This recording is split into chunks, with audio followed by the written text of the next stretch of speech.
하늘의 문을 여소서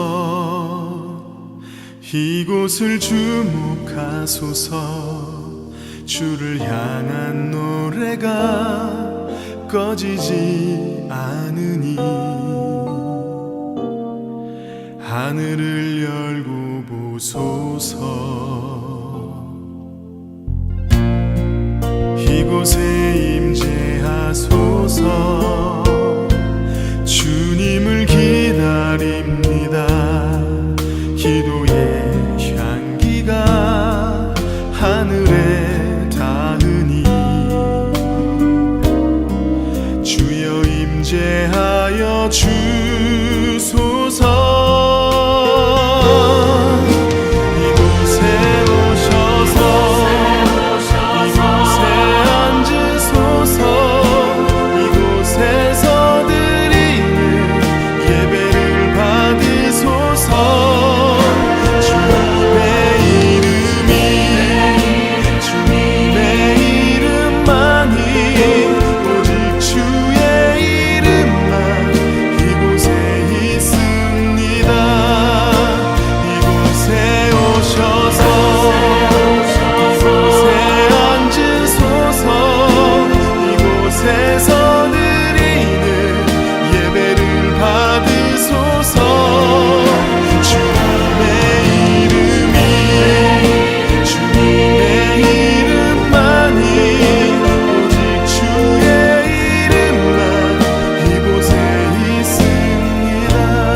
주의 이름만 이곳에 있습니다.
오늘도 금요 찬양 기도회를 맞이하여 각 가정에서 영상으로 예배드리시는 예사랑 가족 여러분들 주님의 이름으로 환영하고 축복합니다.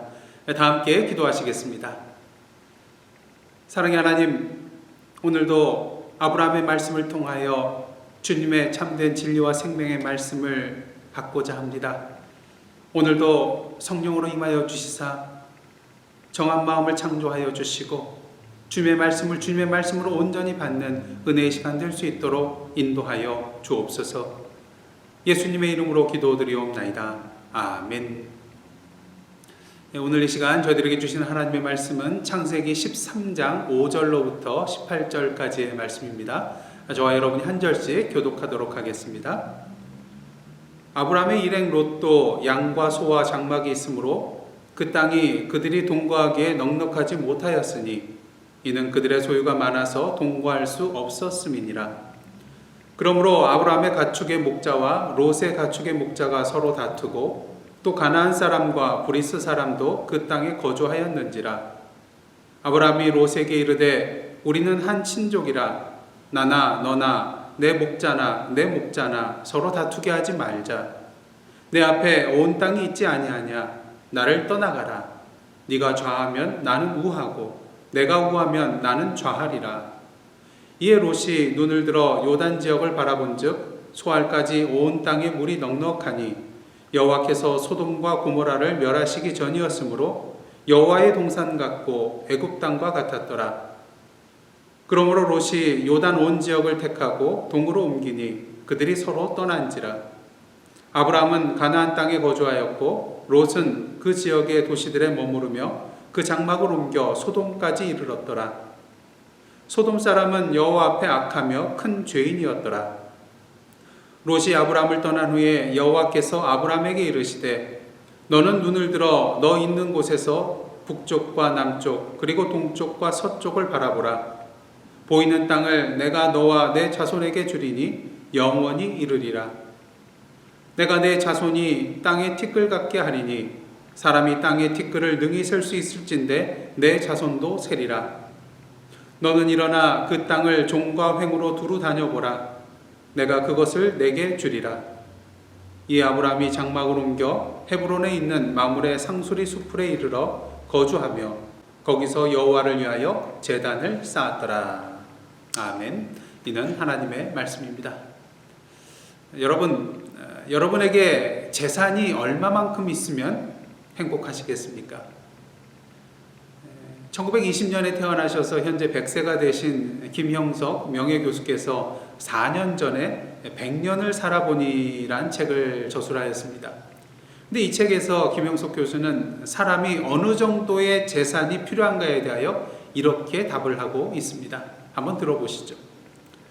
사람은 어느 정도의 재산이 필요한가라고 묻는다면 그의 인격 수준만큼의 재산이 있어야 한다. 그 이하도 문제지만 그 이상의 재산은 더 도움이 되지 못한다. 재산보다 귀한 것은 얼마든지 있기 때문이다. 이러한 김영석 교수님의 말씀은 아굴의 잠언을 기억하게 만듭니다. 잠언서 30장 8절과 9절 말씀인데요. 곧 헛된 것과 거짓말을 내게서 멀리하옵시며 나를 가난하게도 마옵시고 부하게도 마옵시고 오직 필요한 양식으로 나를 먹이시옵소서. 혹 내가 배불러서 하나님을 모른다 여호와가 누구냐 할까 하오며 혹 내가 가난하여 도둑질하고 내 하나님의 이름을 욕되게 할까 두려워함이니이다. 하지만 어떤가요? 우리가 말로는 재산이 너무 많으면 오히려 더 불행해질 수 있다고는 하지만 정작 자신의 눈앞에 재물을 붙들 기회가 생겨나면 많은 사람들이 자신의 말을 바꾸기 시작합니다. 그리고 가능하면 좀 더 재물을 움켜잡기 위하여 욕심을 내는 것을 보게 되는 것이죠. 그러게 오늘날 보시면 어떻습니까? 부모와 자녀지간에 또한 형제와 형제지간에 재산의 문제를 놓고 서로 다투는 것을 너무나도 많이 보게 되는 것입니다. 심지어는 살인까지 저지르는 것을 보게 되는 것이죠. 근데 오늘 본문을 보시면 다툼이 일어나고 있는 것을 보게 됩니다. 오늘 본문 7절 말씀입니다. 그러므로 아브라함의 가축의 목자와 롯의 가축의 목자가 서로 다투고. 지금 아브라함의 가축의 목자와 롯의 가축의 목자가 서로 다투고 있습니다. 그들이 이렇게 다투는 이유는 무엇일까요? 오늘 본문 5절과 6절 말씀입니다. 아브라함의 일행 롯도 양과 소와 장막이 있으므로 그 땅이 그들이 동거하기에 넉넉하지 못하였으니 이는 그들의 소유가 많아서 동거할 수 없었음이니라. 아브라함과 롯이 정착하여 살고 있는 그 땅이 동거하기에 넉넉하지 못하다고 합니다. 한마디로 땅이 문제인 것이죠. 하지만 오늘 본문 말씀을 자세히 살펴보면요, 결코 땅만의 문제가 아님을 알 수가 있습니다. 그들의 소유가 많아서 상대적으로 땅이 동거하기에 넉넉하지 못하게 된 것이기도 하기 때문이죠. 그도 그럴 것이 아브라함이 하란 땅을 떠날 때 어떻습니까? 하란에서 모은 모든 소유와 어떤 얻은 사람들을 이끌고 가나안 땅으로 향합니다. 뿐만 아니라 기근을 피하여 애굽 땅으로 내려갔을 때에도 바로왕으로부터 양과 소와 노비와 암수 나귀와 낙타 등을 얻게 되는 것을 보게 됩니다. 이로 보건대 아브라함과 롯이 머물고 있는 땅이 넉넉하지 못하기 때문이 아니라 그들의 재산이 지나치게 많기 때문에 상대적으로 땅이 넉넉하지 못하게 된 것이 아닌가 생각을 해볼 수도 있다는 것이죠. 그러다 보니 아브라함과 롯의 목자 간에 서로 다툼이 일어날 수밖에 없었던 것입니다.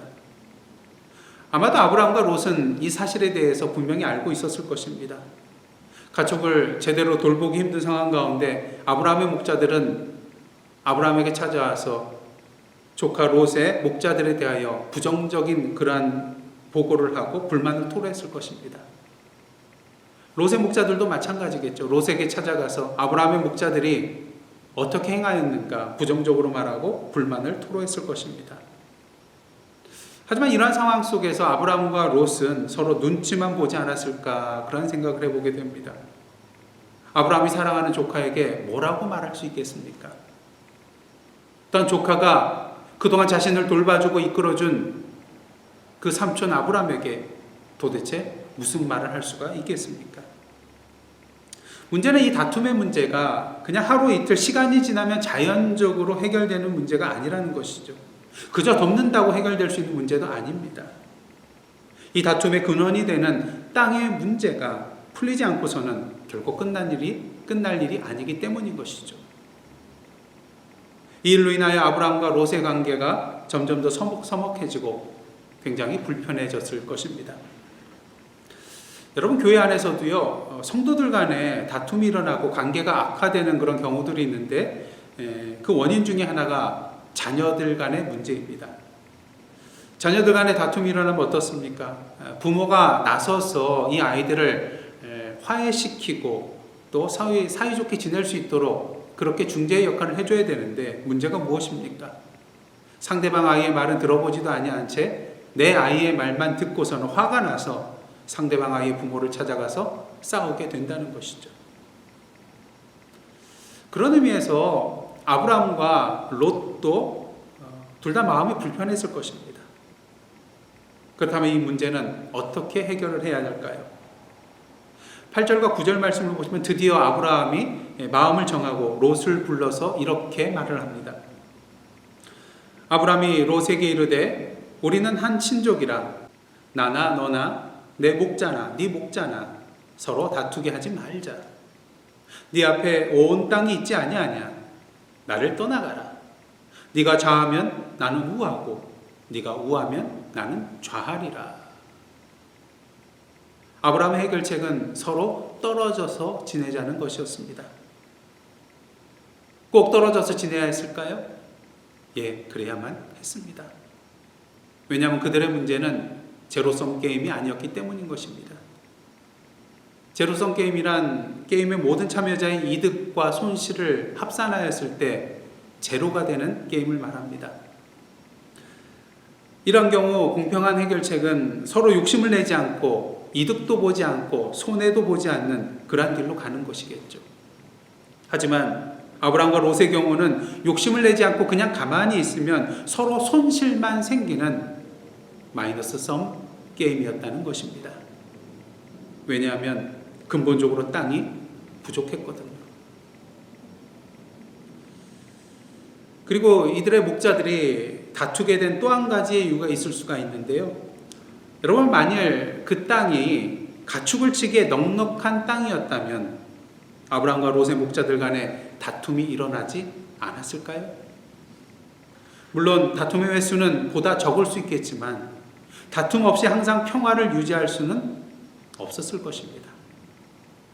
왜냐하면 그 땅 안에도 가축을 치기에 더 좋은 땅과 그렇지 못한 땅이 있을 수 있기 때문인 것이죠. 그러게 목자들은 서로 좋은 땅에서 가축을 치기 위해 다투게 되었을 것입니다. 오늘 우리 사회를 한번 보시기를 바랍니다. 지금 우리는 60년대, 70년대보다 더 풍요로운 삶을 살고 있습니다. 하지만 어떤가요? 사람들의 인심이 어떻게 바뀌었습니까? 전에는 모두 다 힘들고 어려운 삶을 살았기 때문에 이신전심이 되어서 오히려 서로 간에 이웃사촌이 되어 없는 살림이지만 내 것, 네 것 없이 구분하지 않고 어려울 때 서로 도와주고 배고플 때 밥도 서로 나눠 먹었습니다. 하지만 지금은 어떤가요? 전부 다 인심이 각박해졌음을 우리는 분명히 보게 되는 것입니다. 왜요? 전부 다 가진 것이 부족해서요? 결코 아닙니다. 전부 다 가진 것이 많아졌습니다.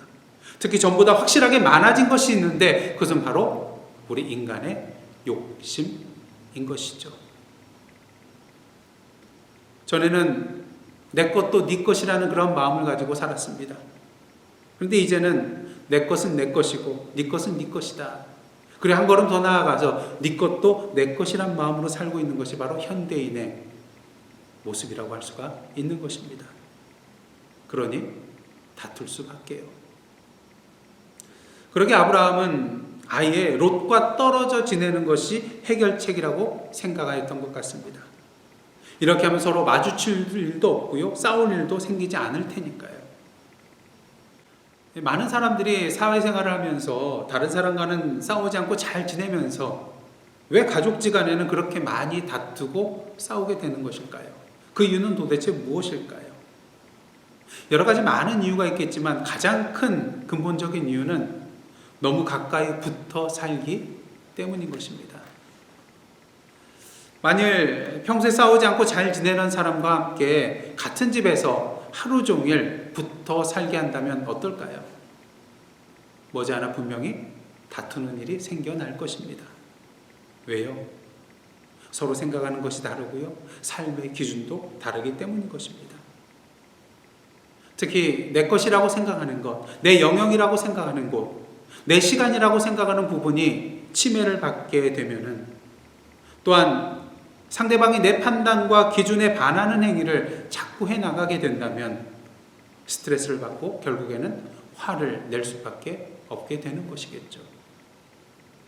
아브라함은 이를 너무나도 잘 알고 있었던 것 같습니다. 그래서 그는 롯과 거리를 두고 떨어져 사는 것을 해결책으로 생각했던 것이죠. 중요한 사실은 아브라함이 롯에게 먼저 땅을 선택할 기회를 주면서 양보했다는 것입니다. 사실 쉽지 않은 결정입니다. 그동안 자신이 조카 롯을 돌봐줘서 그의 재산이 많아진 것을 생각하면 그냥 떠나보내도 될 일입니다. 또한 누구의 재산이 많습니까? 롯보다 아브라함의 재산이 많습니다. 그만큼 더 좋은 땅, 더 넓은 땅이 필요한 것이죠. 그러게 아브라함이 먼저 땅을 선택해도 롯으로서는 할 말이 없는 것입니다.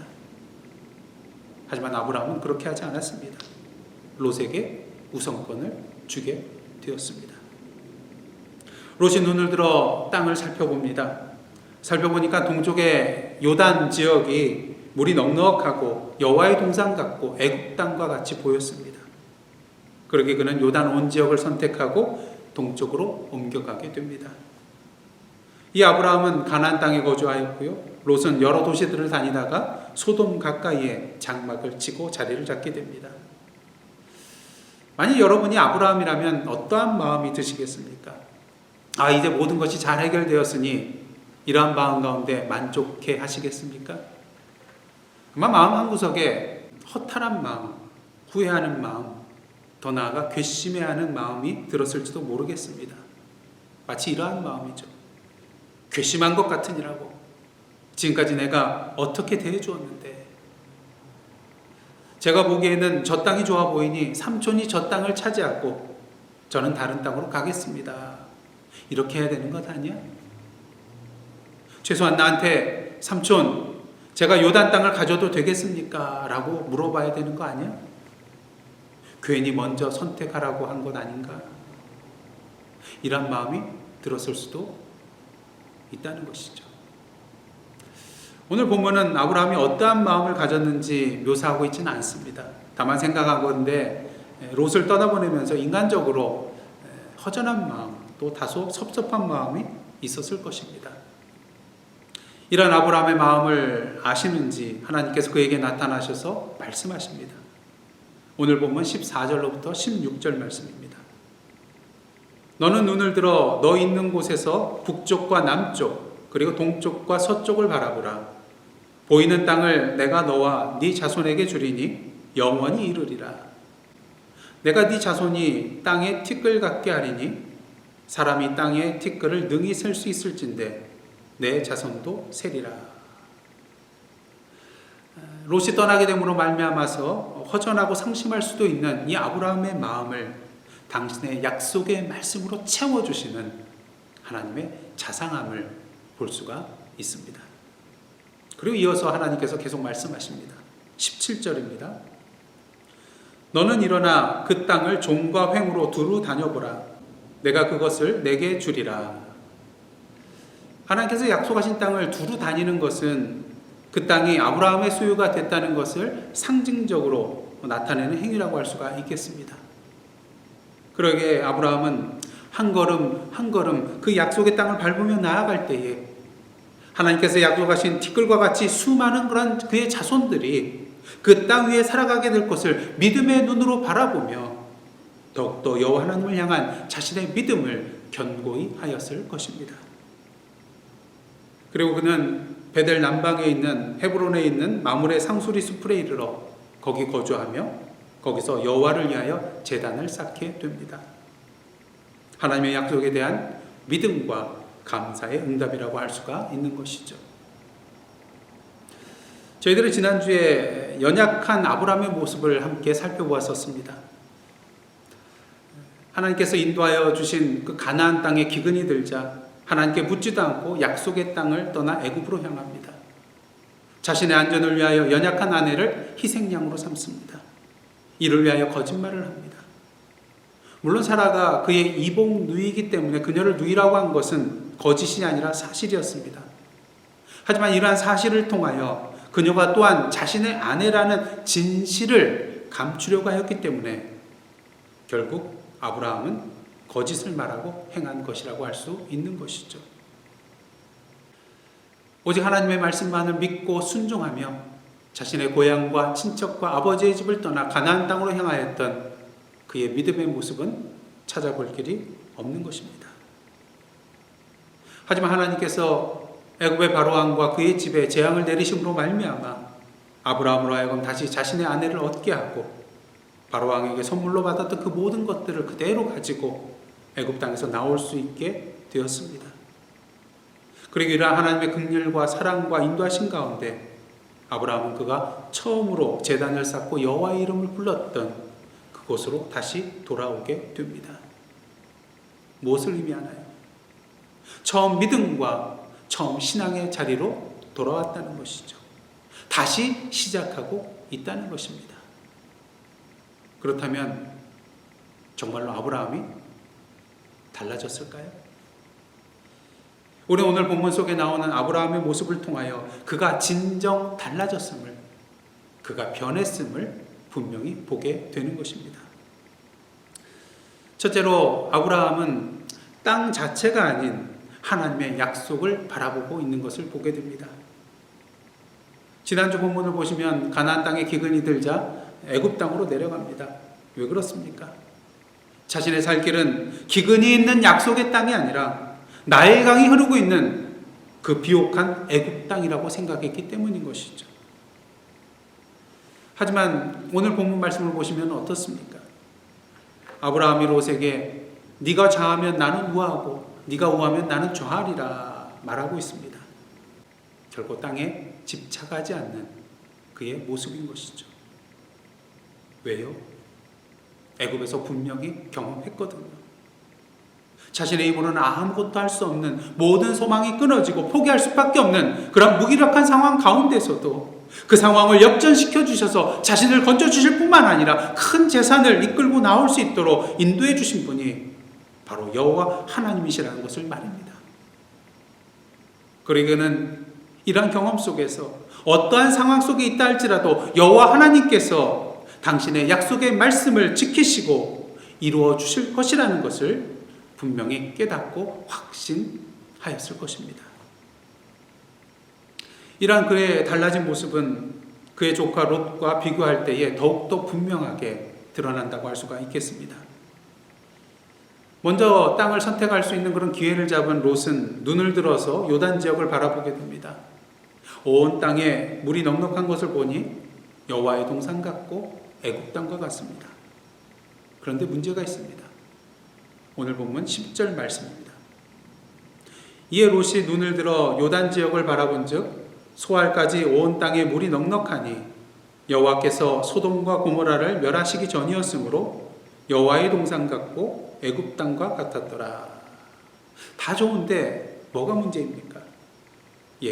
지금 보기에는 여호와의 동산 같고 애굽 땅과 같지만 결국 이 소돔과 고모라는 멸망당할 땅이라는 것입니다. 왜요? 13절 말씀입니다. 소돔 사람은 여호와 앞에 악하며 큰 죄인이었더라. 무엇을 의미하나요? 롯은 그 땅의 겉모습만 보고 그 실체는 보지 못했다는 것입니다.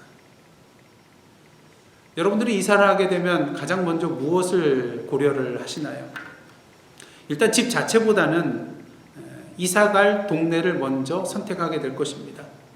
그 동네가 안전한지, 학구는 좋은지, 교통은 좋은지 여러 가지를 고려하고 동네를 선택한 다음에 그 다음에 집을 찾게 될 것입니다. 오늘 본문 말씀의 롯의 문제는 무엇입니까? 오직 그 땅에만 관심이 있었다는 것입니다. 그럴 때의 문제가 무엇인가요? 보고 싶은 것만 보게 되고요. 보고 싶은 대로만 보게 되고요. 정작 봐야 할 것은 보지 못하게 된다는 것입니다. 이는 마치 집을 살 때에 내부 인테리어만 보고 중요한 파운데이션을 보지 않는 것과 같은 것이라고 할 수가 있겠습니다. 아무리 인테리어가 보기 좋고 훌륭하고 고급 재질로 되어 있다 한들 무슨 소용이 있겠습니까? 그 집의 파운데이션이 잘못되었으면 결국 그 집은 무너져 버릴 것이기 때문인 것이죠. 반면 아브라함은 어떻습니까? 아브라함이 눈을 들어 바라보는 곳은 어디였나요? 오늘 본문 14절 15절입니다. 여호와께서 아브라함에게 이르시되 너는 눈을 들어 너 있는 곳에서 북쪽과 남쪽 그리고 동쪽과 서쪽을 바라보라. 보이는 땅을 내가 너와 내 자손에게 주리니 영원히 이르리라. 아브라함도 동일하게 눈을 들어 땅을 바라보게 됩니다. 하지만 한 가지 커다란 차이점이 있는데요. 그것은 롯은 인간의 욕심의 마음, 탐욕의 마음을 가지고 요단 지역의 땅을 바라본 반면에 아브라함은 하나님께서 말씀하신, 바라보라고 하신 그 약속의 땅을 눈을 들어 보았다는 것입니다. 그리고 그 결과는 우리가 앞으로 다룰 말씀을 통해 분명히 보게 될 것입니다. 사랑하는 성도 여러분, 오늘 이 시간 여러분은 무엇을 바라보며 살아가고 계십니까?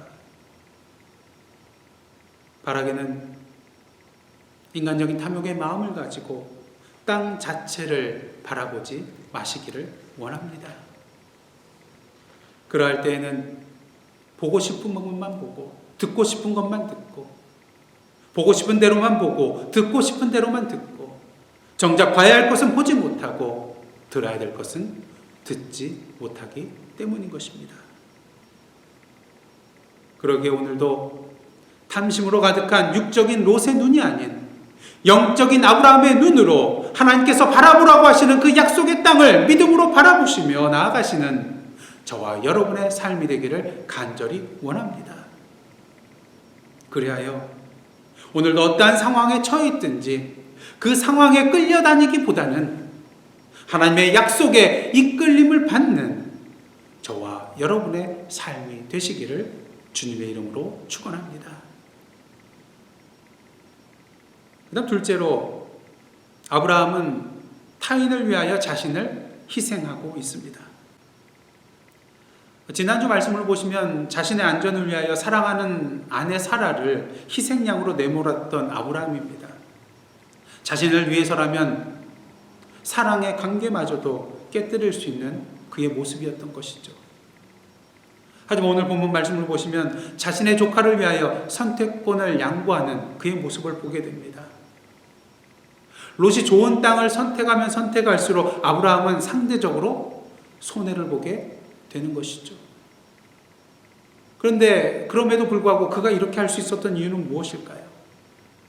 그 이유는 하나, 물질적인 부요함보다는 관계의 부요함을 더 소중하게 생각했기 때문인 것입니다.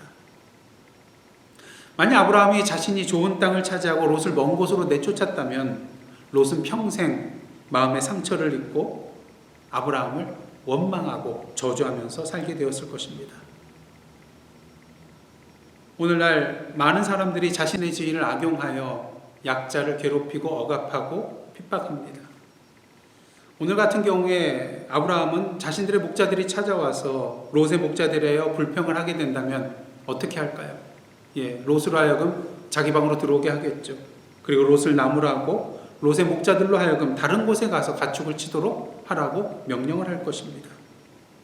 마치 회사에 어떤 문제가 발생했을 때에 직장 상사가 하급자를 부르면서 내 방으로 와 하고 이 하급자를 나무라고 책임을 전가시키고 자신의 책임까지도 뒤집어 씌우는 이러한 경우와 마찬가지라고 할 수가 있다는 것입니다. 하지만 아브라함은 그렇게 하지 않았다는 것이죠. 그는 땅보다도 관계를 선택했습니다. 그리고 그 관계를 위하여 자신이 양보하고 희생하였던 것이죠. 어떤 공동체에서든지 다툼이 일어나면 누군가가 먼저 양보를 해야만이 이 문제가 해결이 됩니다. 문제는 자존심 때문에 내가 먼저 양보를 하면 지는 것이라고 생각한다는 것이죠. 하지만 자존심 때문에, 그 얄팍한 자존심 때문에 사람을 잃지 마시기를 원합니다. 내가 한 번 더 낮아지고 내가 한 번 더 속임으로 말미암아 사람을 얻는 것이 더 중요하기 때문인 것이죠. 특히 우리 그리스도인은 어떠한 사람입니까? 화평케 하는 자로 부르심을 받은 자입니다. 아브라함은 어떤 사람이었습니까? 복의 근원으로서 부르심을 받은 자였습니다. 이 땅에 불화를 일으키고 다른 사람의 복을 빼앗아 오는 자가 아닌 평화를 심는 자, 축복의 통로로 살아야 하는 자라는 것이죠. 그러게 아브라함은 롯을 위하여 양보하고 자신을 희생합니다. 그렇다면 이러한 롯에 대한 아브라함의 마음이 진실이라는 것을 우리는 어떻게 알 수 있을까요? 오늘 본문 뒤에 나오는 창세기 14장을 보시면요, 엘람의 그돌라오멜의 연합군이 소돔 왕과 그 연합군을 물리치고 소돔과 고모라를 약탈하는 사건이 나옵니다. 근데 이 소돔에 누가 살고 있었어요? 롯이 살고 있었죠. 그러게 롯도 사로잡혀 가게 되고요, 그의 모든 재물까지 빼앗기게 되는 그러한 일을 당하게 됩니다. 그리고 이 소식이 아브라함에게 전달됩니다. 아브라함이 이 소식을 듣고 어떻게 하나요? 집에서 훈련된 사병 318명을 이끌고 쫓아가서 결국 롯과 그의 재물과 부녀와 친척을 다 찾아오게 되는 것을 보게 됩니다. 무엇을 말합니까? 아브라함이 롯을 위하여 목숨을 걸고 나가 싸웠다는 것입니다. 자신의 안전을 위하여 연약한 아내를 전면에 내세워 희생양으로 삼았던 그 겁쟁이 아브라함이 달라졌습니다. 이제는 용감하게 자신의 조카를 위하여 자신의 목숨을 걸고 나가 싸웠다는 것이죠. 달라져도 너무나도 달라진 그의 모습인 것입니다. 예수께서 말씀하셨습니다. 인자가 온 것은 섬김을 받으려 함이 아니라 도리어 섬기려 하고 자기 목숨을 많은 사람의 대속물로 주려 함이니라. 이러한 주님께서 우리에게 말씀하십니다. 새 계명을 너희에게 주노니 서로 사랑하라. 내가 너희를 사랑한 것 같이 너희도 서로 사랑하라. 사람이 친구를 위하여 자기 목숨을 버리면 이보다 더 큰 사랑이 없나니. 오늘도 예수님과 같이, 아브라함과 같이 타인을 위하여 나 자신을 내어주는 참된 사랑과 섬김을 통하여서 오늘도 이 땅의 재물이 아닌 사람을 얻는, 이 땅의 부요함이 아니라 관계의 부요함을 누리시는 저와 여러분의 삶이 되기를 간절히 원합니다. 셋째로, 아브라함은 이제 하나님의 임재 가운데 살고 있습니다. 길게 말씀드리지 않겠습니다. 지난주 말씀 속에서 아브라함은 애굽 땅을 향하여 출발하면서부터 하나님의 도우심으로 말미암아 그 애굽 땅에서 나올 때까지 불안과 걱정과 두려움 가운데 사로잡혀 있음을 보게 됩니다. 기근으로 인하여 걱정합니다. 애굽 땅에 내려가는 가운데 아내로 인하여 죽임을 당할까 봐 두려워합니다. 아내를 누이라고 속였지만 다른 사람에게 아내를 빼앗길까 봐 걱정합니다. 바로의 아내로 데려감을 당한 이후에 그 사라가 어떻게 될지 불안해합니다. 자신으로 말미암아 재앙을 당한 바로가 거짓말을 한 자신에게 어떤 벌을 내릴지 두려워합니다. 아브라함이 이렇게 불안과 걱정과 두려움 속에서 빠져나오지 못하는 이유는 무엇일까요? 그 이유는 오직 하나, 하나님과 동행하고 있지 못하기 때문인 것입니다. 애굽으로 가고자 결정하는 그 순간서부터 애굽에서 나와 다시 그가 처음으로 제단을 쌓고 여호와의 이름을 불렀던 곳으로 돌아오기까지 그는 제단을 쌓지 않고 있습니다. 아브라함의 특징 중에 하나가 무엇입니까? 가는 곳마다 제단을 쌓았다는 것이죠. 그가 하나님 앞에 제단을 쌓는다는 것은 하나님의 약속에 대한 감사의 응답이며 하나님 앞에서의 예배를 의미하는 것입니다. 무엇을 말하나요? 아브라함은 항상 하나님과 동행하며 하나님의 임재 가운데 사는 자였다는 것입니다. 그런 의미에서 그가 애굽에 있을 동안에 제단을 쌓지 않았다는 것은 하나님과 동행하지 않는 삶, 하나님의 임재를 누리지 않는 삶을 살았다는 것을 분명히 보여주는 것이죠. 하지만 애굽으로부터 나온 그는 처음 제단을 쌓고 처음 여호와의 이름을 불렀던 곳으로 돌아가게 됩니다. 오늘 본문 마지막을 보시면 헤브론으로 장막을 옮겼을 때에 여호와를 위하여 제단을 쌓게 됩니다. 그리고 이 두 가지 사건 사이에 있는 오늘 본문의 내용을 보시면 아브라함의 모습이 어떠한가요? 롯과의 갈등 상황 속에서도 결코 걱정하거나 불안해하거나 두려워하지 아니하고 롯을 위하여 자신의 모든 것을 양보하고 하나님께서 보여주시는 길로 순종하며 나아가는 것을 보게 됩니다. 한마디로 하나님과 동행하며 그 하나님의 임재를 누리며 사는 삶이었다는 것이죠. 사랑하는 성도 여러분, 혹시 오늘도 걱정과 불안과 두려움 가운데 살아가고 계십니까? 바라기는 오늘도 우리의 삶 가운데 동행하여 주시는 그 하나님의 임재를 누리시며 이 모든 걱정과 불안과 두려움을 이겨내시는 저와 여러분의 삶이 되기를 간절히 원합니다. 그리하여 오늘도 하나님 앞에 제단을 쌓으며 주님의 임재의 확신 가운데 매일매일 우리의 삶을 예배자의 삶으로 드리는 저와 여러분의 삶이 되기를 주님의 이름으로 축원합니다. 그런 의미에서 이 시간 함께 기도하실 때에 오늘의 땅 자체가 아닌 하나님의 약속을 바라보는 자로 살게 하옵소서. 우리의 상황에 끌려다니는 것이 아니라 하나님의 약속에 이끌림을 받는 자 되게 하옵소서. 타인을 위하여 나를 내어주는 희생의 삶을 살게 하옵소서. 이 땅의 부요함보다 관계의 부요함을 누리는 자의 삶을 살게 하옵소서. 하나님과 동행하며 하나님의 임재를 누리며 매일매일 제단을 쌓는 예배의 삶을 살게 하옵소서. 40%의 벽을 넘어서 온 성도들이 한 마음과 한 뜻과 한 몸으로 주님 앞으로 나아가는 금요 찬양 기도회가 되게 하여 주옵소서. 이 시간 이 제목들을 위하여 기도하며 나아가겠습니다. 함께 기도하시겠습니다.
이 시간 다시 한번 기도하며 나아가실 때에 코로나 사태 속에서도 감사의 제목을 찾는 자 되게 하옵소서. 가족과 이웃과 단절되어 외로움과 고독함 속에 있는 자들을 위하여 기도해 주시기를 원합니다. 코로나19의 치료제와 백신이 속히 개발되고 공급될 수 있도록 한 달 앞둔 미국 대통령 선거를 위하여 하나님을 경외하며 주님의 지혜와 사랑으로 나라를 이끌 수 있는 자가 대통령으로 선출될 수 있도록 기도해 주시기를 원합니다. 세계 곳곳에서 일어나는 자연재해로 인하여 고통받는 자들과 무너진 삶의 현장의 복구를 위하여, 남북 통일과 세계 평화를 위하여, 선교 현장을 위하여, 환우들을 위하여, 그리고 성도들의 생업의 현장을 위하여 이 시간 함께 기도하며 나아가겠습니다. 기도하시겠습니다.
함께 기도하시겠습니다.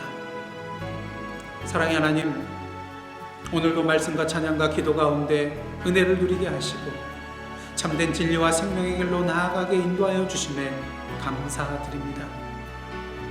오늘 주신 말씀과 같이 매일매일 주님의 약속의 말씀을 바라보며 오늘도 우리의 이웃을 위하여 우리 자신을 내어주며 매일매일 주님 앞에 제단을 쌓으며 주님의 임재의 기쁨을 누리며 나아가는 저희들 되게 하여 주옵소서.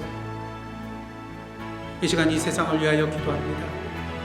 우리의 연약함과 불순종으로 말미암아 하나님 보시기에 아름다웠던 이 세상이 영적으로 어두워지며 오늘도 수많은 생명들이 신음하며 애통해하고 있습니다.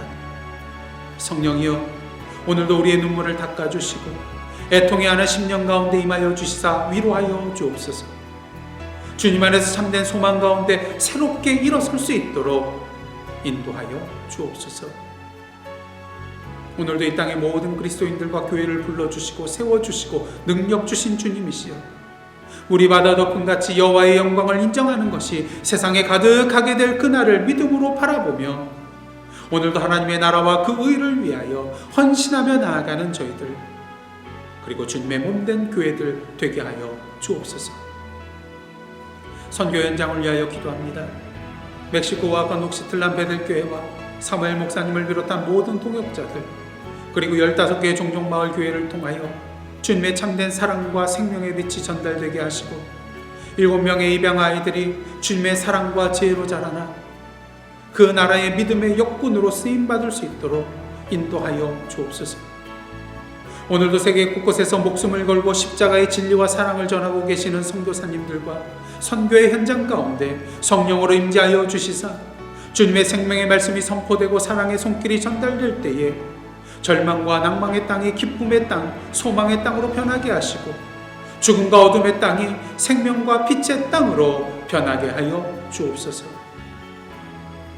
이 시간 예사랑교회와 성도들을 위하여 기도합니다. 오늘도 주님의 도우심의 손길을 필요로 하는 여러분들 계십니다. 각자의 상황 속에서 오직 주님만을 바라보며 기도하며 나아갈 때에 주님의 뜻을 보게 하시고 세상에 줄 수 없는 주님의 평안한 가운데 주님께서 선하신 길로 인도하여 주실 것을 믿음으로 바라보며 감사와 찬양으로 나아가는 믿음의 권속들 되게 하여 주옵소서. 이 모든 말씀 예수님의 이름으로 기도드리오며 이제는 우리 구주 예수 그리스도의 은혜와 하나님 아버지의 크신 사랑과 성령님의 감동과 교제케 하시는 역사가 오늘 이 시간 주님 앞에 변화된 모습으로 오직 주님의 약속만 바라보며 이웃을 위하여 자신을 사랑으로 내어주며 매일매일 주님의 임재와 동행하심을 누리며 오늘의 예배자로 살아가기로 다짐하며 나아가는 하나님의 백성들 머리에와 그 삶의 터전 위에 나라와 민족과 이 나라와 선교지와 저희들의 기도 제목과 온 세계 위에 이제로부터 영원토록 함께 계시옵기를 간절히 축원하옵나이다. 아멘.